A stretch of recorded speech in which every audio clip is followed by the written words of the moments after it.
يلا فيضوا النية باش نبداو الحكاية ونساليوها بحجاية. هاد الحجاية غادي تعرف جوابها وسط الفيديو. نبداو قصتنا. سيدي احمد هو واحد الراجل بسيط عطاه ربي شي بركة ديال التراب. ناس الدوار كيفضلوا يعيطوا له بابا احمد، كيموت على شي حاجة سميتها الارض. حياته كاملة دوزها في الفلاحة من بعد ما جاه داك الورث من جدوده. مشات ليام الحرث والصحة وجات ليام البوردي والعكاز.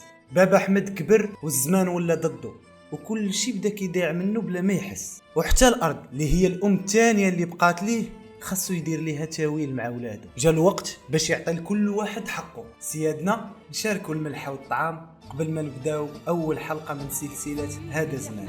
على بركه الله نبداو. تربحي شي حاجه؟ نربح. ردي البال مزيان، ردي بالك. صيد بالقصبه. انت صيد في الواد. لا تصيد في البحر. حلي عقلك معايا. هات صيد حوته. شماركه. بملوش. لا صيد سرديله. تماك هذا تدفع به.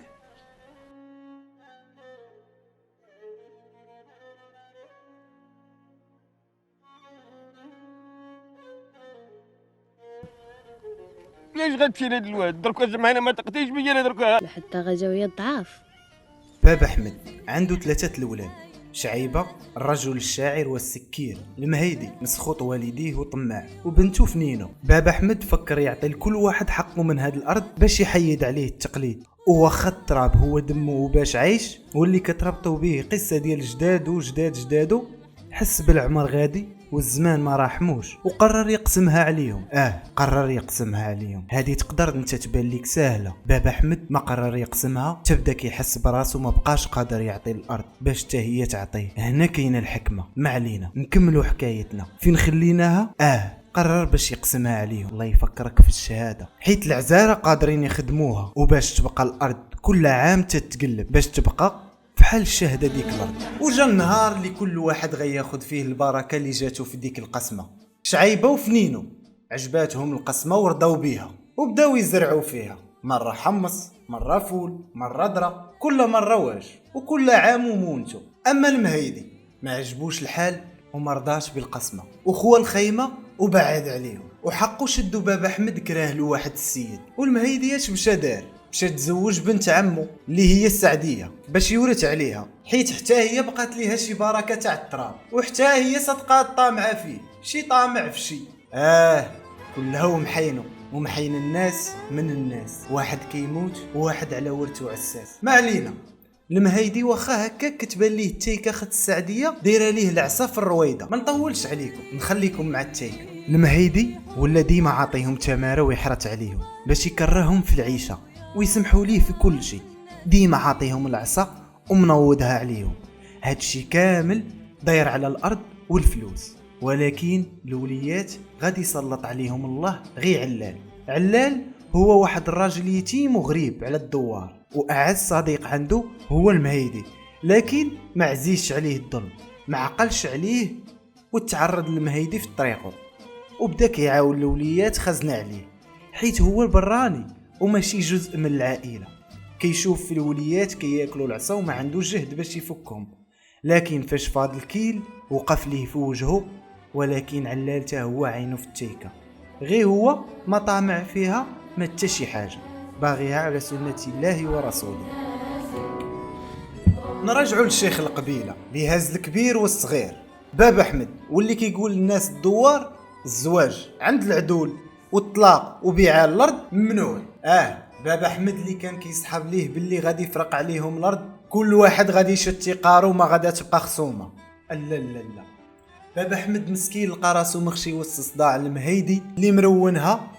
واخا وشعيبه مالو زعما مهني السوق؟ لا، شعيبه باع الارض اللي عطاه بابا احمد وبقى عاطيها غير للسكير والسهارات مع المزاليط تاع الدوار. زيد دابا كل شي غادي يقول راه الارض ديالو ويدير فيها ما بغى، يبيعها ولا يرهنها ولا يخليها. حياته هذيك. كاع اللي كيقولوا هاد الهضره ما كيعرفوش بقيمه الارض، خصوصا هذاك الزمان، وخصوصا لا جا شراها البراني حداهم. هذه هضره اخرى. المهم نكمل. بابا احمد هاد الجوج داروا ليه المراره، ولا كيقول تا انا ما عمرني هزيت الراس في بويا، ولا انا درت شي ذنب سيرتي يخرج فيا دقه. سيدي أحمد بعد ما قنعوه ولادو يسكن معاهم باع الدار وما خلى. من بعد ما ماتت أم العز مراتو أمت ولادو، وبشات الراس على ولادو تدودات الملحة، ولا غريب عند ولادو من دار لدار. مرة عند شعيبة اللي كل مرة كيهدو راه غيقتل راسو إلا ما عطاهش الفلوس. معك كل يدك راه تكجوتي ولا جدي والله ما عطيتيني تن جيبي راسي الموس كاع عمي اللي كانت قابله على الجوع على بالي. ومرة عند بنتو فنينو اللي طامعة ليه في أرضو اللي بقات ليه تتقنعو باش يبيعها. ومرة عند المهيدي اللي استغل الضعف البدني والجهد اللي ما بقاش عنده. هادشي كامل اللي طاري ليه مع ولادو. كون كنتي في زمانهم وتمشي تسول بابا أحمد واش ولادك مساخير، يدورها فيك وتسمع منه أنا ولادي مفرشهم بردة ومغطيهم بردة. وكتبقى حياة سيدي أحمد كي سلطان بحال حكمات عليه الدنيا يعيش وسط الغلة. كيقولوا ناس زمان دير عشك وعش الغير لا توالف، راه غدا يبان مول العش وتبقى بين العشوش تالف. ودني منك. وكتبقى حياة بابا أحمد ظلمة ورحمة نهار يحن وقته وتقطع ورقته، لا دار لا دوار. حتى من ولادو عماهم الطمع، رماو السلطان وتاج الدار وضياق الحال وبكى حال وجع التراب.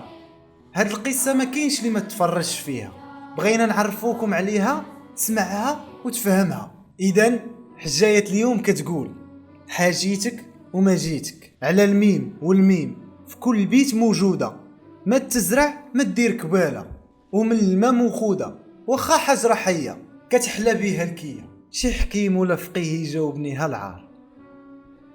هذا ما كان أرى عليها شي سبسكرايب ولا شي كومونتير ولا نامي عاد إن شاء الله.